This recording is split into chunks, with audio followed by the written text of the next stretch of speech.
Este día vamos a finalizar la parte 3 de enfermedades bacterianas. Soy la doctora Blanca Margarita Cruz de Miranda.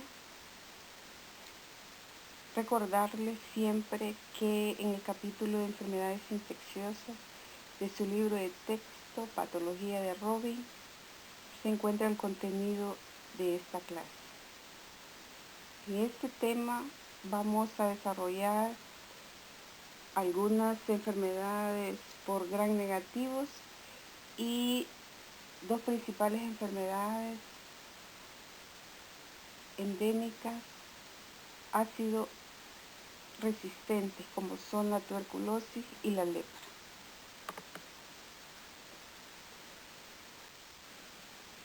El cólera, ocasionado por la bacteria Vibrio cholerae, es una bacteria gram negativa en forma de coma y que ha sido la causa importante de pandemias a nivel mundial.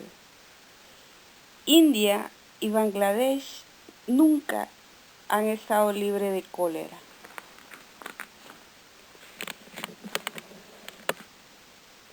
El cólera es una enfermedad infecciosa producida por la toxina de Vibrio cholerae, dando lugar a una activación persistente de la adenilato ciclasa que permite el incremento del AMP cíclico intracelular de las células epiteliales intestinales, del intestino delgado. Esto permite una secreción masiva de agua, sodio y cloro, produciendo una diarrea infecciosa en agua de arroz característica. La absorción intestinal a nivel de colon permanece intacta. Solamente se observa congestión de la lámina propia e infiltración moderada de células inflamatorias mononucleares e hiperplasia de las placas de Peyer. Además de la diarrea, se produce moco y escasos linfocitos. Las pérdidas masivas de sodio, cloro, bicarbonato y líquidos pueden ser sustituidas mediante fórmulas orales o endovenosas, lo que reduce la tasa de mortalidad considerablemente.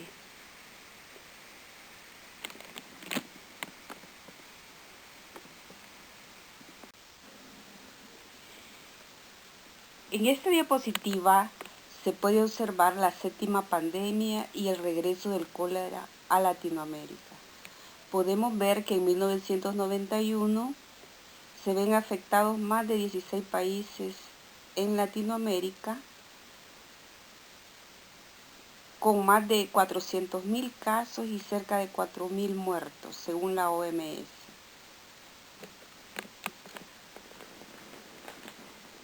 Podemos ver que el cólera, la bacteria, produce más de 140 serotipos y el O1 se asocia a diarrea grave. En 1992, un nuevo serotipo de Vibrio cholerae, el O139, también denominado de Bengala, se ha asociado a diarrea acuosa grave.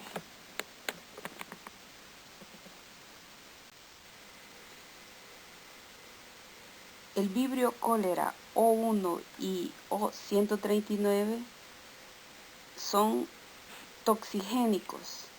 La cepa O1 ha causado las 7 pandemias de cólera desde 1817. Solo el 5% de esta cepa no son toxigénicas. La cepa O139 de Bengala inició un brote en la India en 1992. Existen reportes aislados de cepas de Vibrio cholerae como el O10, el O12, el O31, el O37 y el O53. Observamos la morfología del bacilo Vibrio cólera con su flagelo. Es una bacteria gram negativo que fermenta la glucosa y es oxidasa positivo. Además, produce una diarrea infecciosa en agua de arroz. Tiene la característica que la bacteria no invade las células intestinales, solamente permanece en la luz, donde secreta su enterotoxina que codifica un fago de virulencia para producir la diarrea en agua de arroz.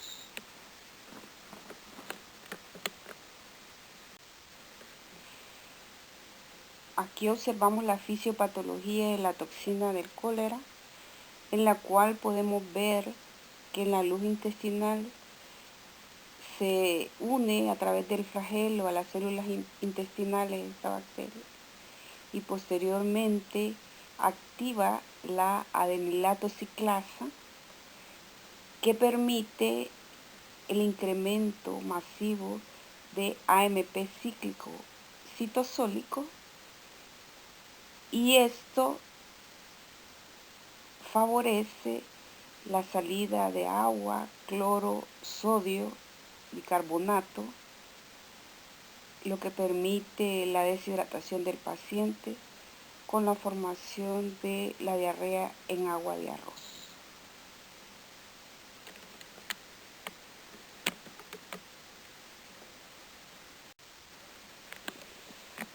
Podemos observar en la célula intestinal a nivel de intestino delgado la salida de agua, sodio, cloro y bicarbonato debido a que la toxina del cólera, a través de sus 5 péptidos B y un péptido catalítico A, permite que el péptido B se una a los carbohidratos de los gangliósidos de la superficie de las células del intestino delgado. En el interior de estas células se rompe el puente disulfuro que une los dos fragmentos del péptido A y del péptido catalítico A1, permitiendo el interactuar con las proteínas G del citosol. Los factores de ribosilación y guanosinatirfosfato aumentan la actividad de la toxina del cólera al unirse los ADP ribosilados a la proteína G, que a su vez estimula la enzima adenilato ciclasa, y esto favorece el incremento del AMP cíclico citosólico intestinal, permitiendo la salida y la secreción masiva de cloro, sodio y agua.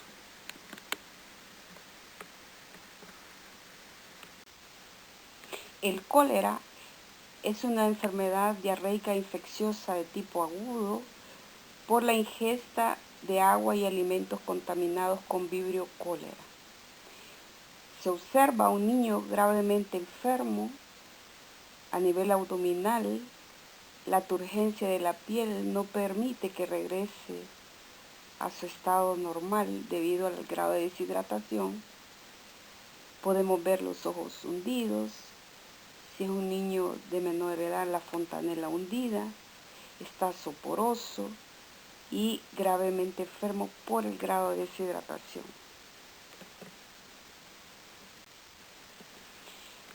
Aquí podemos ver la característica diarrea en agua de arroz de las evacuaciones asociadas a infección por Vibrio cólera. Generalmente se tienen que recolectar para calcular el grado de pérdida de líquidos y poder restituirlo con sueros endovenosos y electrolitos para poder restablecer y recuperar la salud del paciente. Recuerden que la absorción a nivel del colon se conserva, por tal razón se puede recuperar el paciente. Otra enfermedad infecciosa de tipo agudo y que es endémica en nuestro medio es la fiebre tifoidea, causada por la Salmonella typhi. La fiebre tifoidea es fundamentalmente una enfermedad en países tercermundistas, donde las condiciones sanitarias son insuficientes para detener su expansión. Es una enfermedad prolongada, caracterizada por bacteriemia, con fiebre y escalofrío durante la primera semana, afecta el sistema retículo endotelial con exantema, dolor abdominal y postración durante la segunda semana. En la tercera semana hay ulceración de las placas de Peyer con hemorragia intestinal y shock. Los seres humanos son el único reservorio. Esta bacteria invade las células epiteliales intestinales, así como los macrófagos tisulares. La invasión de las células epiteliales prácticamente están controladas por diferentes genes de invasión estimuladas por la baja tensión de oxígeno del intestino. Son proteínas que participan en la adhesión y en el reclutamiento de proteínas del citoesqueleto de las células del huésped que internalizan la bacteria. Dentro de los macrófagos es importante la patogenicidad porque también están mediados por genes bacterianos que son estimulados por el pH ácido del interior en el fagolisosoma de los macrófagos.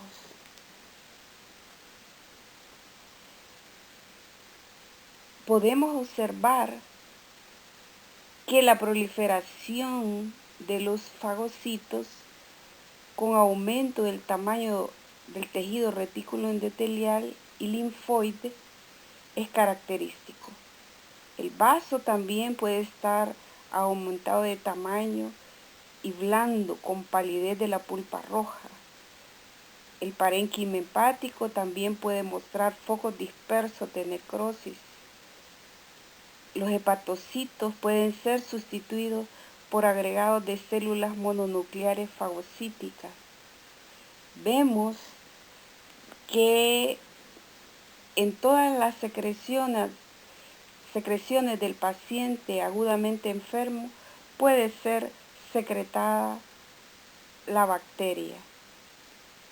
En cambio, en los portadores asintomáticos se libera a través de las heces.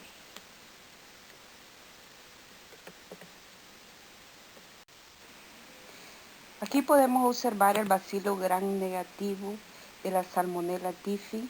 Es un aerobio o anaerobio facultativo no encapsulado, tiene fibria pili, es móvil, flagelado y pertenece a la familia de los Enterobacteriaceae.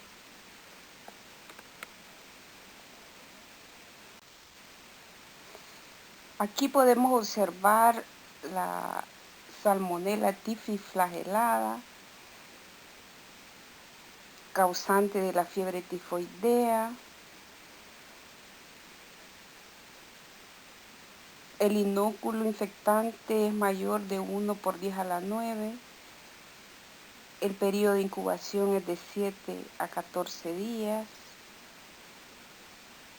Puede, al instalarse la infección, dar síntomas graves y severos que pueden llevar a la muerte al paciente.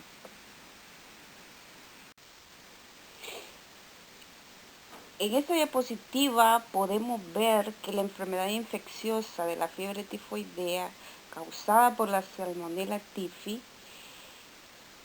se caracteriza por fiebre y dolor abdominal y se ingiere por agua o alimentos contaminados con la bacteria. Su curso es prolongado y las complicaciones graves pueden conllevar a la perforación intestinal. Podemos ver la bacteria flagelada, característica de la familia de Enterobacteriaceae. Es un bacilo gram negativo, flagelado y no encapsulado, no esporulado y aeróbico, y sus respectivos antígenos flagelares, el O y el H.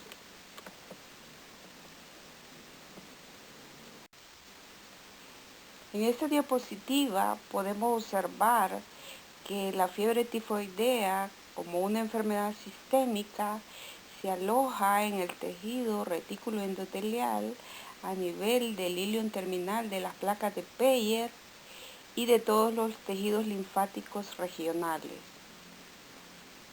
Vemos afectado el sistema fagocítico mononuclear en vaso, hígado, médula ósea. La habilidad de la salmonela para interaccionar con los monocitos macrófagos es necesaria para que logre su diseminación más allá del intestino y producir una enfermedad sistémica. Podemos ver que estas placas de Peyer, como complicación, se pueden ulcerar y se puede perforar y producir la muerte. También podemos ver que la vesícula biliar puede tener cálculos y puede alojar la bacteria y producir en el humano un estado portador, y que este estado portador sea el que esté reiniciando nuevamente el ciclo, contaminando con sus heces infectadas a otras personas.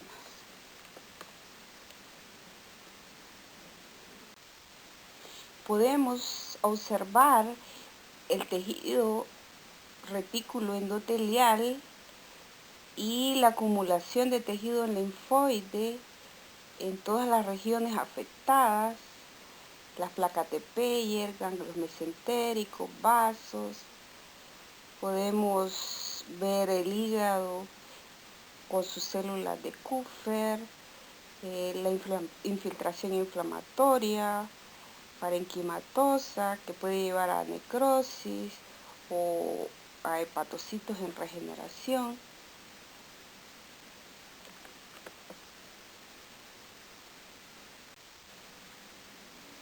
La Salmonella typhi puede modificar su sistema genético al cambiar el lipopolisacárido que le permite sobrevivir en el interior de las células del hospedero. También le favorece esta modificación resistir a la acción del tratamiento con antibioterapia o de variar el tipo de respuesta inmune en el hospedero por esta variación de su sistema genético a nivel del LPS. En los adultos se puede presentar en los cuadros de tifoidea una bradicardia relativa y una rociola tifoidea que es manifiesta en el tronco. Podemos tener también un bajo porcentaje, de un 5 al 10%, manifestaciones neuropsiquiátricas, afección del estado de conciencia, se conoce como estado tifoso, está soporoso el paciente, habla incoherencias, puede tener movimientos desordenados, puede llegar a la letargia y luego al coma. Este es un 1% de los pacientes puede presentar esto. Como complicación en la fiebre tifoidea, que se puede dar en la tercera o la cuarta semana después del inicio de la infección, podemos tener hemorragias gastrointestinales de un 10 al 20% o perforación intestinal del 1 al 3%. Y en las menos frecuentes podemos observar manifestaciones neurológicas como meningitis, neuritis, coagulación intravascular diseminada, pancreatitis, hepatitis. Podemos ver acá también unas placas de Peyer en ilion terminal, en la cual se observa las placas hiperplásicas, ulceración y necrosis.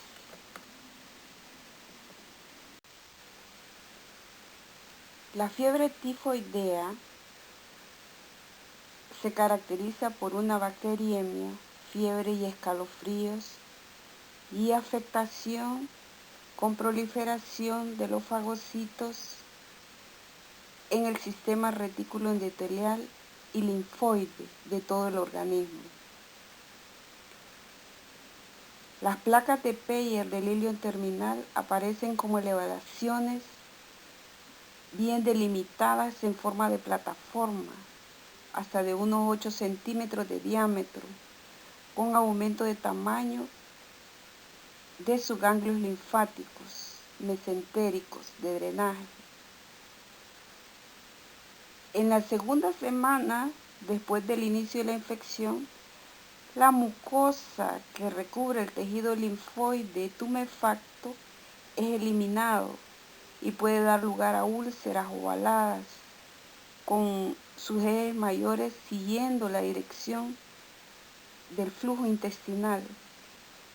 Histológicamente vamos a observar macrófagos cargados de bacterias, glóbulos rojos y detritos nucleares formando pequeños agregados nodulares en las placas de Peyer. Hay mezclados fagocitos, linfocitos y células plasmáticas.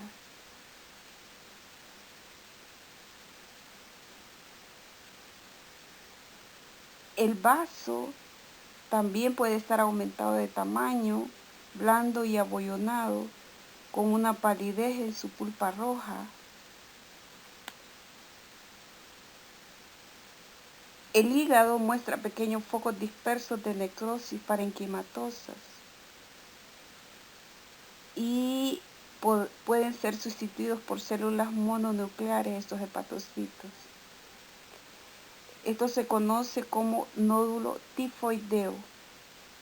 Los nódulos característicos también se observan en médula ósea y en ganglios linfáticos. La ulceración de las placas de Peyer puede llevar a perforación intestinal y a shock y puede ser letal. La vesícula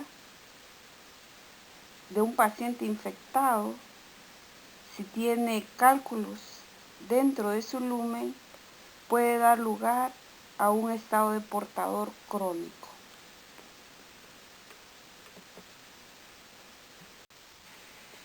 Aquí podemos observar una lengua sucia que se conoce como lengua saburral en la fiebre tifoidea.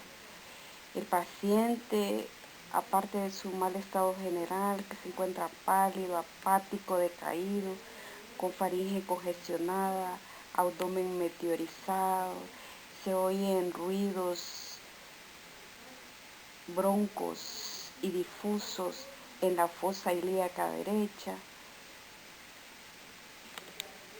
Podemos observar que es un paciente en estado grave.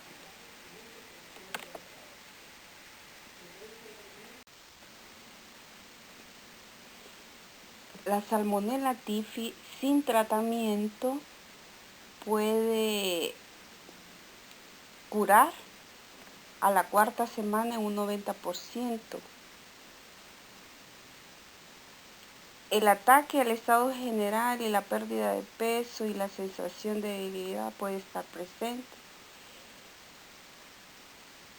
Si se prolonga 4 semanas, el 10% puede presentar complicaciones graves y muerte. Dentro de esas complicaciones graves puede ser una perforación intestinal y un shock debido al sangramiento intestinal.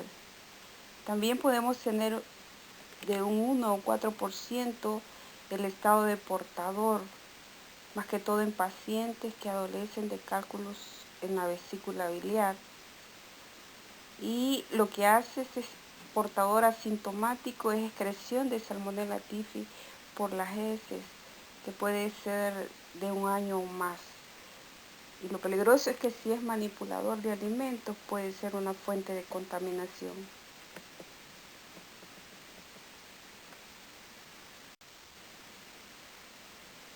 Otra enfermedad importante de los viajeros es la shigellosis. La shigella es un bacilo aerobio facultativo gram negativo no encapsulado e inmóvil. Se conocen 4 cepas importantes, algunas son más frecuentes en Estados Unidos, otras en países tercermundistas. Invaden las células de la mucosa intestinal, pero no atraviesan la lámina propia. Eso es lo típico de esta bacteria. La toxina Shiga se une a los glucolípidos globulares de las células endoteliales del huésped y puede generar el síndrome hemolítico urémico, que puede llevar a problemas renales. En la shigellosis, la toxina Shiga es una familia de proteínas estructurales y funcionalmente relacionadas que expresan en la bacteria Shigella dysenteriae del serotipo 1 y en varios serotipos de E. coli también es parecida esta toxina Shiga en las dos, tanto en Shigella como E. coli. Básicamente penetran los enterocitos e inhiben la síntesis proteica por inactivación catalítica de los ribosomas eucariotas de la célula del huésped, aunque también desencadenan apoptosis en diversos tipos celulares. Aquí podemos observar al bacilo de la Shigella, que es aerobio, facultativo, no encapsulado, inmóvil. Este bacilo es el que caracteriza a la Shigella.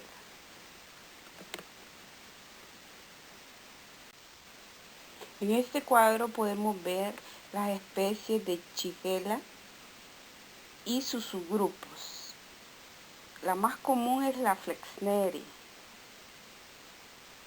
pero podemos tener también otro tipo de especies que pueden dar problemas diarreicos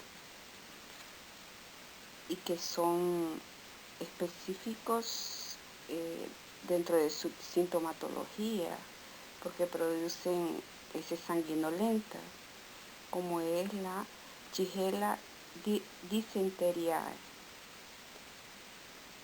Dentro de los subgrupos tenemos el A, que está la especie Dysenteriae, el B, donde está la Flexneri, el C, la Boydii, y el D, la Somnei.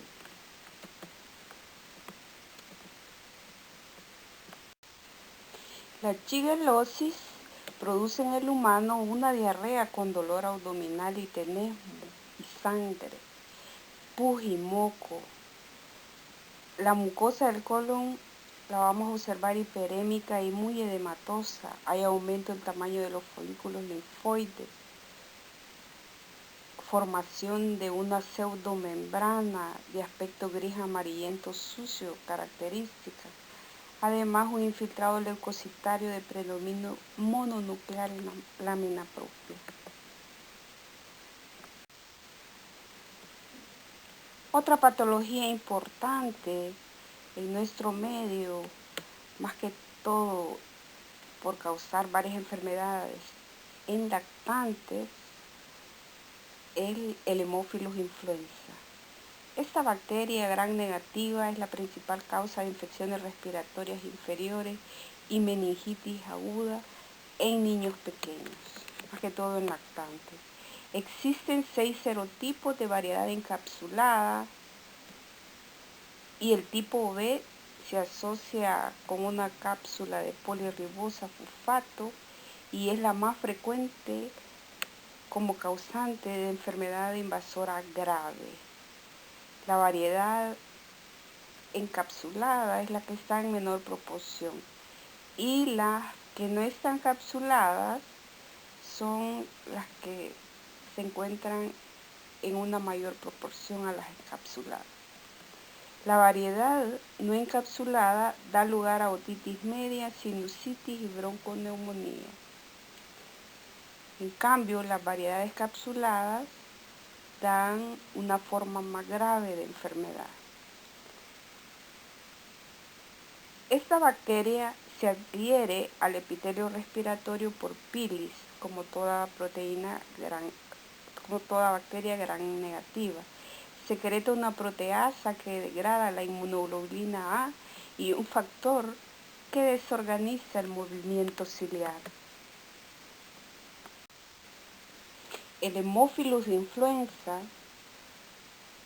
que cursa con el desarrollo de enfermedades graves en lactantes, una de estas es la meningitis, porque produce una endotoxina lipopolisacáride que induce la quimiotaxis de leucocitos y un peptidoglucano de la pared celular, lesiona el endotelio vascular y rompe la barrera hematoencefálica y elude la defensa del huésped y así es como puede invadir y dar los cuadros de meningitis. El Haemophilus influenza es un cocobacilo gram negativo, no móvil, aerobio, pero que puede crecer en ambientes anaerobios facultativos. Se definen dos categorías principales del Haemophilus influenza, uno con cápsula y otro sin cápsula. En su mayoría son sin cápsulas y dan enfermedades más leves que se pueden complicar, y los con cápsulas sí dan enfermedades más graves. La patogénesis de la infección del Haemophilus influenza se debe a la presencia del tipo B encapsulado, que es el principal factor de virulencia y está asociado a varias patologías en lactantes. Este es el cocobacilo del Haemophilus influenza no móvil, aerobio y anaerobio facultativo. Y aquí lo podemos ver, este cocobacilo característico del Haemophilus influenza. El Haemophilus influenza encapsulado le permite resistir la fagocitosis y la lisis de anticuerpos capsulares específicos. Las cepas no encapsuladas son menos invasivas, aunque pueden dar una respuesta inflamatoria que puede dar una epiglotitis y que puede complicar al paciente y agravarlo.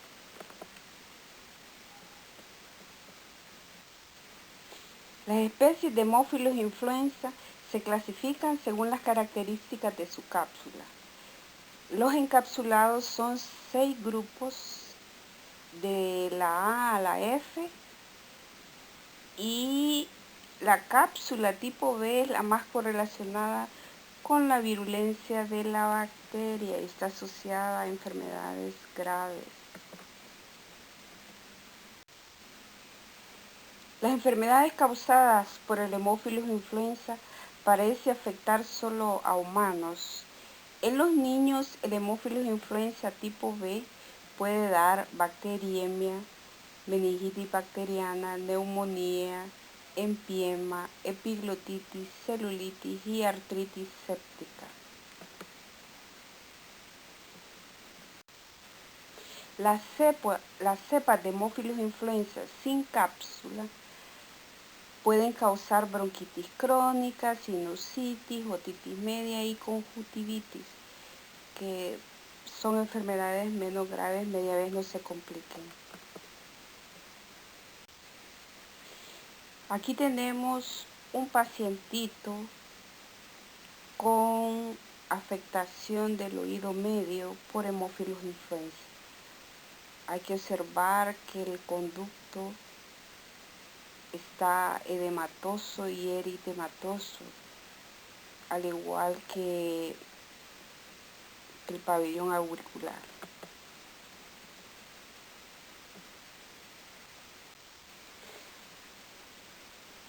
Pasamos a las bacterias ácido-alcohol resistentes. Ejemplo de esta, el Mycobacterium tuberculosis y el Mycobacterium leprae. Estas enfermedades son endémicas en nuestro medio. Básicamente comenzaremos con lo que es el Mycobacterium tuberculosis. Vemos que estos son bacilos inmóviles aerobios estrictos, no formadores de esporas, con una cubierta seria. Se transmite por inhalación de gotitas infecciosas. La patogenicidad de esta enfermedad está en relación con su capacidad para escapar a la destrucción inducida por los macrófagos y también para provocar una respuesta de hipersensibilidad tipo 4 o retardado en el huésped, atribuidos a los componentes de la pared celular. El Mycobacterium tuberculoso es un germen intracelular de lento crecimiento, con predilección de los vértices pulmonares porque le favorece las grandes presiones de oxígeno para su replicación. Produce infección en individuos predispuestos genéticamente y que están hacinados y en pobreza. El daño tisular en la tuberculosis pulmonar se da debido a una respuesta inmune de hipersensibilidad para destruir el germen. Al no lograr destruirlo, se genera un proceso inflamatorio crónico y formación de granulomas calcificados. Algunas cepas son resistentes a tratamiento.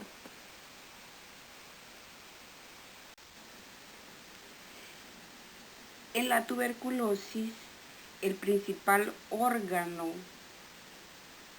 afectado es el pulmón. Según el tipo de respuesta del tejido y la edad, la infección por el bacilo tuberculoso puede ser de dos tipos. Una tuberculosis primaria y una tuberculosis secundaria.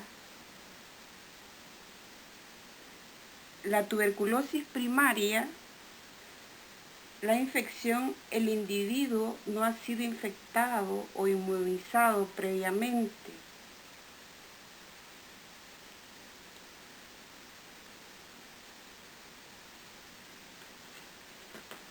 Básicamente, en la tuberculosis primaria se forma el foco de Gone y el complejo de Gone. La evolución de la tuberculosis primaria, el complejo primario puede tener lesiones tuberculosas primarias pulmonar no progresiva, que cura con fibrosis y posteriormente se calcifica o se osifica. La calcificación es una calcificación distrófica la que se produce.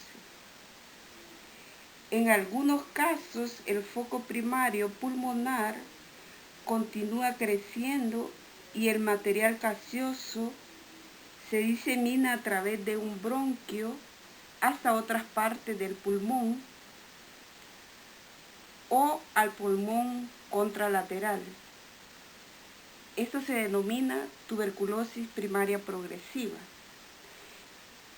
En otros casos, los bacilos pueden entrar en la circulación por erosión de vasos sanguíneos y diseminarse a otros tejidos y órganos.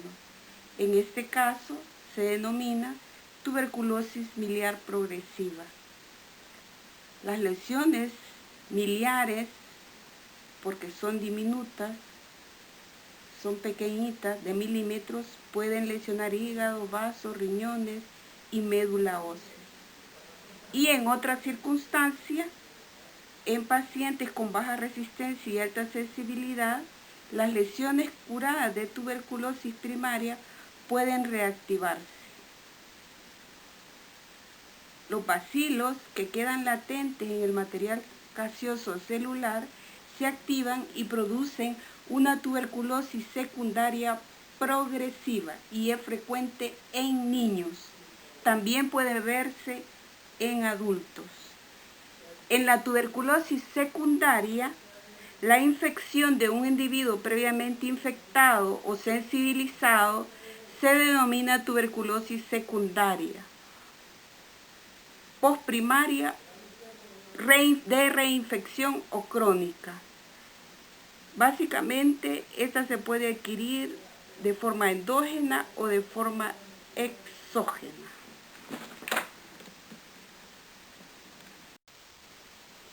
Aquí en esta lámina que se encuentra en su libro de texto, podemos observar la entrada del bacilo a las células del huésped. Podemos ver la participación del linfocito TCD4 como respuesta a la entrada del microorganismo. Podemos observar la producción de citocinas inflamatorias que generan lo que es la inmunidad en el hospedero, produciendo los famosos macrófagos activados. Se incrementa lo que es la fagocitosis y la actividad bactericida de estos macrófagos. Podemos observar también que el huésped, a la presencia del microorganismo infeccioso, da una respuesta de hipersensibilidad retardada o tipo 4, que genera unas lesiones granulomatosas que en su inicio no tienen casi un central. Pero posteriormente esas lesiones granulomatosas forman casio central. Vemos que los granulomas característicos de esta infección tuberculosa a nivel pulmonar, se observa las células de Langerhans, las células gigantes multinucleadas, las células epitelioides, que son los macrófagos modificados, linfocitos, plasmocitos y fibroblastos, que están haciendo una corona linfoplasmocitaria alrededor de estos granulomas. Y esto es lo típico de la reacción granulomatosa como respuesta inflamatoria a la presencia del Mycobacterium tuberculoso. Este es un corte histológico donde podemos observar el granuloma tuberculoso. Podemos ver la necrosis central con el casio y periféricamente podemos observar la corona linfoplasmocitaria y la presencia de células gigantes multinucleadas. Es una lesión granulomatosa como respuesta inflamatoria de hipersensibilidad tipo 4 o retardada.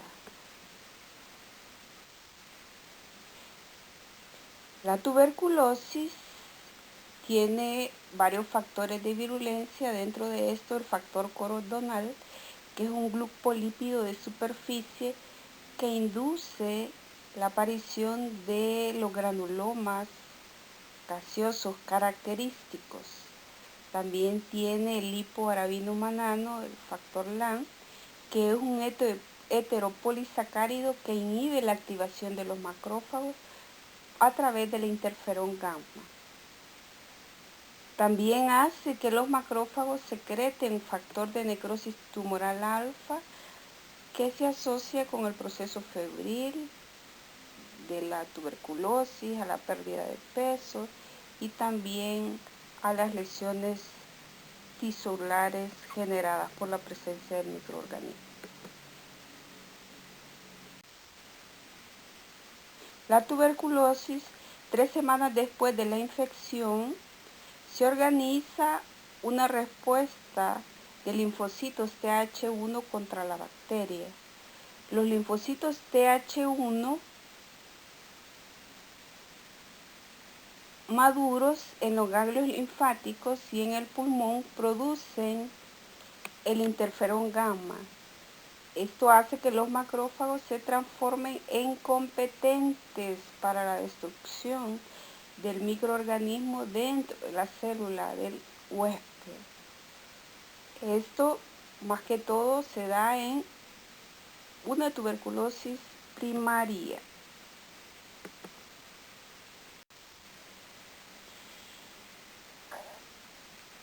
Vemos también que el complemento activado en la superficie de las micobacterias da lugar a la opsonización del microorganismo como mecanismo de defensa ante la presencia de la bacteria en el huésped. La proteína de golpe de calor, intensamente inmunogénica, desempeña un papel en las reacciones autoinmunitarias también. Es raro encontrar tuberculomas en corazón, músculo estriado, tiroides y páncreas. De ahí todos los tejidos pueden ser infectados por Mycobacterium tuberculosis. En la tuberculosis vertebral, conocida como enfermedad de Popp, se forman largas fístulas a lo largo del psoas que abren en la región inguinal.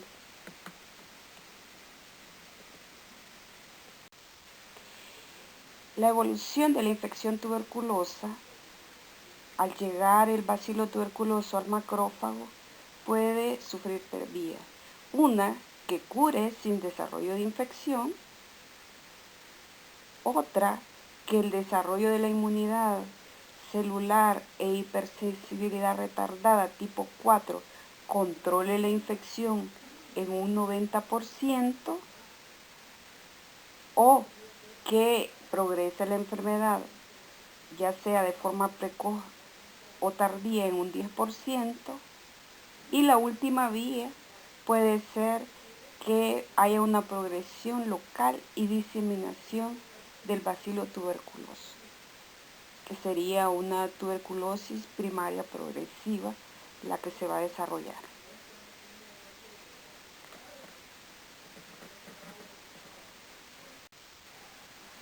En esta diapositiva podemos observar 2 pulmones afectados por tuberculosis.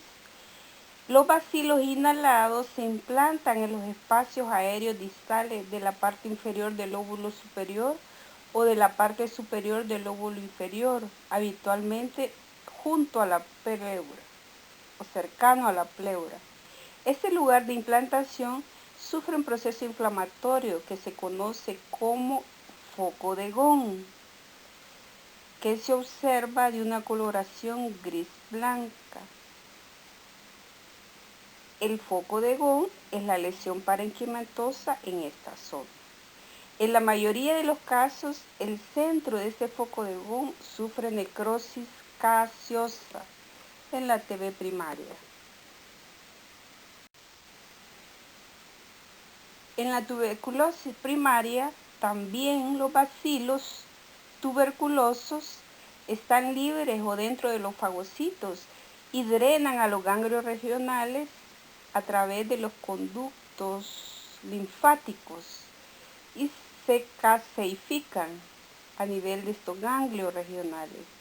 Esta combinación de la lesión en el parénquima pulmonar y de la afectación de los ganglios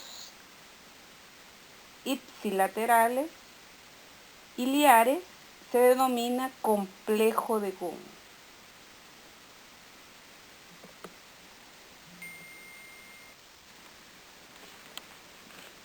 Vemos la evolución de la enfermedad tuberculosa cuando el huésped entra en contacto con el bacilo tuberculoso. Puede no desarrollarse una primera infección por una resistencia natural del huésped o, por lo general, se desarrolla la primera infección que puede seguir dos vías. Una, que haya una curación espontánea de un 95%, que sobreviva de forma latente el bacilo dentro de las células del huésped de forma definitiva en un 95%, que haya una reactivación endógena del bacilo tuberculoso en un 5% de estos pacientes afectados, que desarrollen enfermedad, se vaya con una evolución crónica, si no recibe tratamiento que lo lleve a la muerte, o que pueda seguir el curso de una curación espontánea o con tratamiento antituberculoso. La otra vía es que se desarrolle una tuberculosis primaria progresiva, y este es un 5% de los pacientes, que haya una enfermedad que se cronifica y que lo puede llevar a la muerte, o se puede curar de forma espontánea o con tratamiento, o también puede ser que el paciente entre en contacto de forma exógena con el bacilo tuberculoso por una reinfección, y que esto favorezca el desarrollo de la enfermedad crónica, que pueda ser letal o que pueda curar con tratamiento o de forma espontánea. Tenemos que recordar que en la primera infección también puede haber una respuesta a las 3 semanas de la tuberculina, o sea que dé positivo, que se forme una induración en la prueba de la tuberculina como respuesta de que ha entrado en contacto con el bacilo tuberculoso.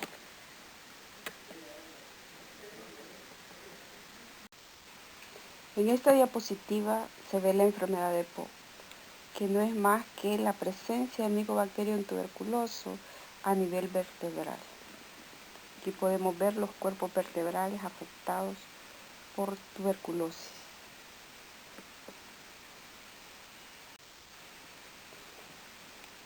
En esta diapositiva podemos observar que en la tuberculosis se produce una ureasa que inhibe la acidificación del fagosoma, no permitiendo que se una con el lisosoma para que sobreviva la bacteria. La lisis de los macrófagos, si es que se produce, esto da lugar a formación de granulomas caseificantes.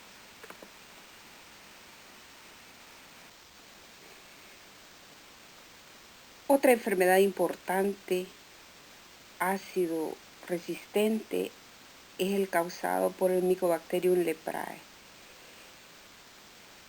El Mycobacterium leprae causa la enfermedad de Hansen o la lepra.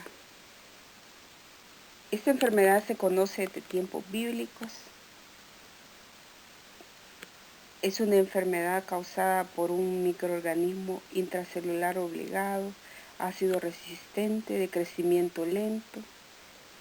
Generalmente afecta la piel de miembros periféricos de las extremidades y produce deformaciones incapacitantes.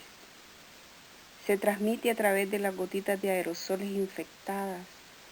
Crece en tejidos relativamente fríos, como piel y extremidades. La virulencia de esta bacteria se basa en las propiedades de su pared celular. La lepra, sus dos formas de presentación principal es la primera, la lepra tuberculoide, que es la lepra menos grave, y la lepra lepromatosa, que es la que se desarrolla de forma grave. La lepra tuberculoide se forma granulomas con escasas micobacterias supervivientes, y esos granulomas, por tener esas escasas micobacterias, se conoce como enfermedad paucibacilar. No así en la lepra lepromatosa, que sí los macrófagos están cargados por abundantes micobacterias y se conoce como multibacilar. La lepra tuberculoide da intraderma reacción con lepromina positiva a las 48 horas. Esta lepra tuberculoide lesiona el sistema nervioso periférico con formación de granulomas en sus vainas nerviosas, que puede llegar hasta amputar las áreas inervadas por estos nervios afectados. La enfermedad de Hansen o lepra, su etiopatogenia es debido a una bacteria, una micobacteria intracelular, ácido alcohol resistente de 8 micras. El reservorio es el humano. Las principales vías de entrada son la piel y la mucosa nasal. El periodo de incubación va de 6 meses a 5 años o más, puede ser hasta 20 años. La lepra lepromatosa o anérgica carece de inmunidad por células T, presenta lesiones difusas con macrófagos espumosos cargados de abundantes micobacterias, de allí el nombre de multibacilar. Hay formación de complejos antígeno-anticuerpos, dando lugar a la aparición de eritema nodoso lepromatoso. Hay vasculitis y glomerulonefritis asociadas. Produce invasión de las células de Schwann y de los macrófagos endoneurales y perineurales. Las lesiones que se producen en la piel son múltiples, de centros pálidos, pueden ser hipoestésicas o anestésicas, pueden confluir y al unirse formar la fase leonina.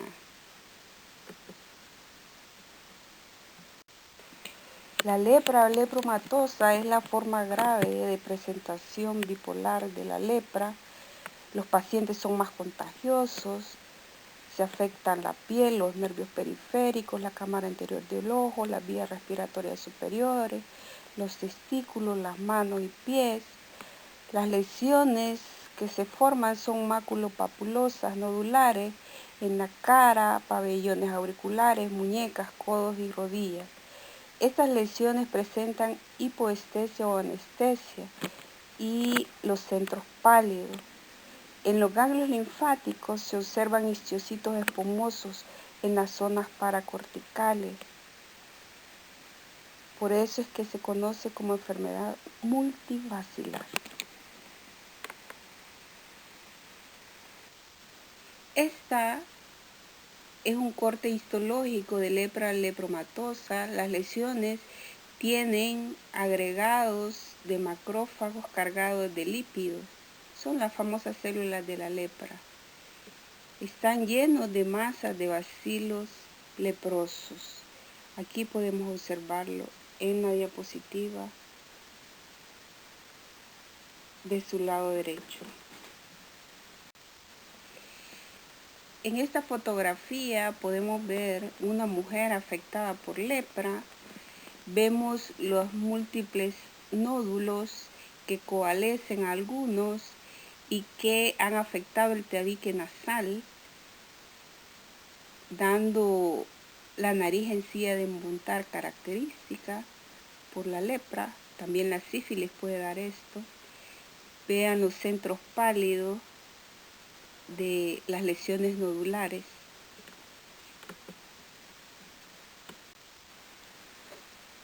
Y por último, vemos a un hombre de la tercera edad con la característica fase leonina por la coalescencia de las lesiones nodulares hipoestésicas y de centros pálidos que se producen en la